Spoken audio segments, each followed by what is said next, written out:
পবিত্র ঈদ উপলক্ষে সম্প্রীতি ও মানবিকতার এক অনন্য দৃষ্টান্ত স্থাপন করলেন জটেশ্বরের বিশিষ্ট সমাজসেবী বাবলুর রহমান।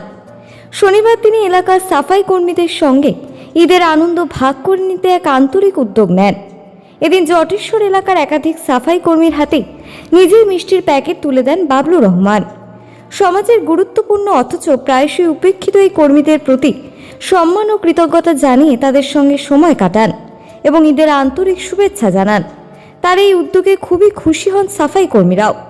শুধু তাই নয়, জটেশ্বর ফাঁড়ির ওসি জগদীশ রায়কেও সংবর্ধনা জানান তিনি। এলাকার আইন শৃঙ্খলা রক্ষায় তার ভূমিকার প্রশংসা করে উত্তরীয় পরিয়ে সম্মানিত করা হয় তাকে।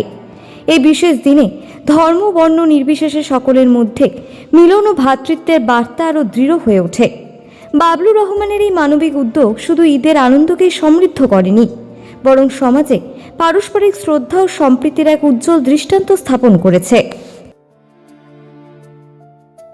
আমাদেরকে তো অনেক ভালো লাগলো। এই বাবলুদা মানে এর আগে কেউ আমাদেরকে এভাবে সম্মান দেয়নি ঈদের সময়। এই দাদা এই যে দিলেন, অনেক ভালো লাগলো আমাদেরকে। এই মিষ্টি দিলেন, অনেক ভালো লাগলো। সম্মান আমাদের অনেক ভালো লাগলো।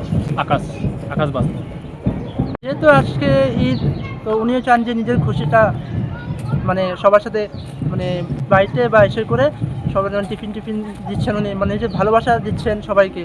তো যেহেতু উনি আসলেন আমাদের সাথে কথা বললেন, ভালোবাসা দিচ্ছেন, যেহেতু আমাদের খুব ভালো লাগলো। আর উনি যেহেতু আসলেন, এসে বললেন আমাদেরকে, খুব ভালো লেগেছে উনি আসলেন। আপনার নাম? সুখদেব বাসপুর। সকলকে আমি ঈদের শুভেচ্ছা জানাচ্ছি, আপামর জনসাধারণকে। সকালবেলা আমি ফজরের নামাজ পড়ে তারপরে ঈদের মাঠে আমি যাই। ঈদের মাঠে নামাজ পড়ার পরে কিছু সাফাই কর্মী আমাদের এখানে জটেশ্বরের আছে, তাদের সাথে আনন্দ ভাগ করে নিই।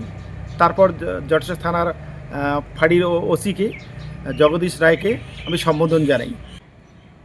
কারণ সাফাই কর্মীকে তো কেউ সাপোর্ট করে না। আমি দীর্ঘদিন থেকে ওদের পাশে আছি, থাকি, ওদেরকে সাপোর্ট করি আমি।